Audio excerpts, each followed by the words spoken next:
Bonsoir mesdames, messieurs, bienvenue dans cette émission. Nous sommes le jeudi 19 mai. À Rome, ce matin, le pape a reçu 6 nouveaux ambassadeurs près le Saint-Siège. Ils viennent des Seychelles, de Thaïlande, d'Estonie, du Malawi, de Zambie et de Namibie.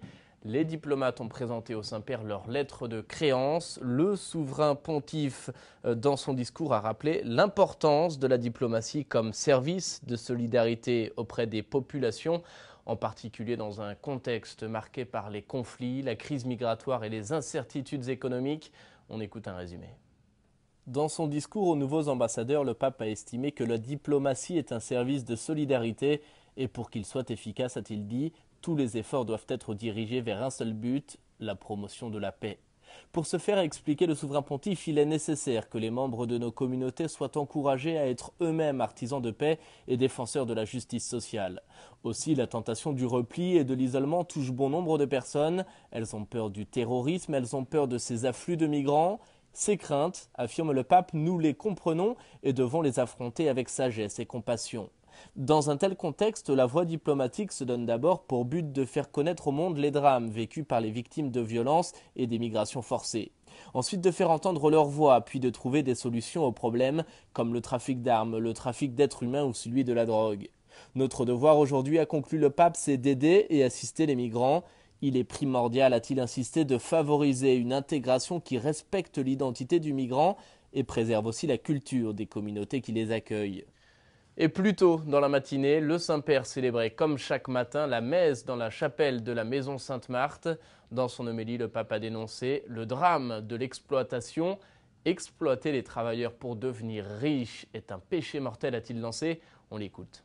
Ce jeudi matin, dans son homélie, le pape est revenu sur un thème qui le tient à cœur, la dignité des travailleurs et leur juste rémunération. Comme le dit saint Jean, les cris des travailleurs qui ont moissonné vos terres et à qui vous n'avez pas payé le salaire remonte aux oreilles du Seigneur. Le pape a dénoncé le travail au noir, sans cotisation à la retraite et sans assurance sociale. Il a souligné que l'exploitation est aujourd'hui un véritable esclavage. Nous pensons que les chaînes n'existent plus, mais elles existent. À l'intérieur de nos villes, il y a des trafiquants, ceux qui emploient les personnes sans justice.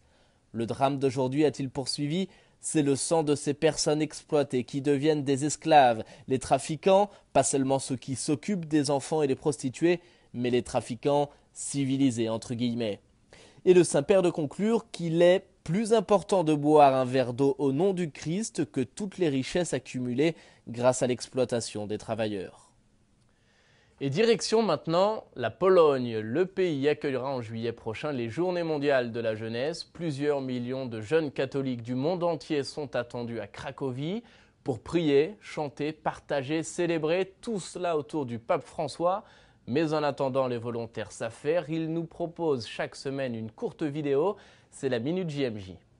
Le pape François arrivera dans l'après-midi du 27 juillet à l'aéroport de Cracovie.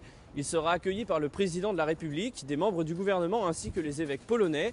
Il perpétuera ensuite la tradition initiée par Jean-Paul II et suivie par Benoît XVI en faisant une première apparition publique à l'évêché à la fameuse fenêtre du pape. Ce sera un premier contact avec les jeunes et les Polonais.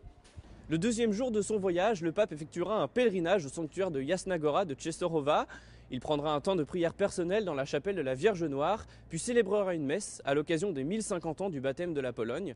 A noter que nous serons également 25 ans, précisément après le début des JMJ de 1991 dans cette même ville. L'après-midi, le pape rejoindra Cracovie où il retrouvera les jeunes sur le Błonia pour la cérémonie officielle d'ouverture des JMJ. Le lendemain, vendredi 29 juillet, le pape se rendra d'abord au camp de concentration nazi d'Auschwitz-Birkenau où il prononcera un discours, puis reviendra à Cracovie pour le traditionnel chemin de croix des JMJ, encore une fois sur la grande plaine du Błonia. Le 30 juillet, le pape se rendra au sanctuaire de la Divine Miséricorde à Łagiewniki. Il visitera la chapelle de Sœur Faustine, puis passera la porte de la Miséricorde et célébrera une messe avec les prêtres, les religieux et les séminaristes du diocèse. Le pape se rendra ensuite au sanctuaire Saint-Jean-Paul II, non loin de là, où il entendra les confessions de 5 jeunes, avant de se rendre au campus miséricordier pour la veillée, qui commencera par l'adoration du Saint-Sacrement. Le dernier jour, dimanche 31 juillet, le pape célébrera la messe finale pour les jeunes, les enverra en mission de par le monde et annoncera bien sûr le lieu des prochaines JMJ. Voilà, et c'est la fin de cette émission. Merci de l'avoir suivi. Je vous souhaite à tous une très belle soirée et à bientôt.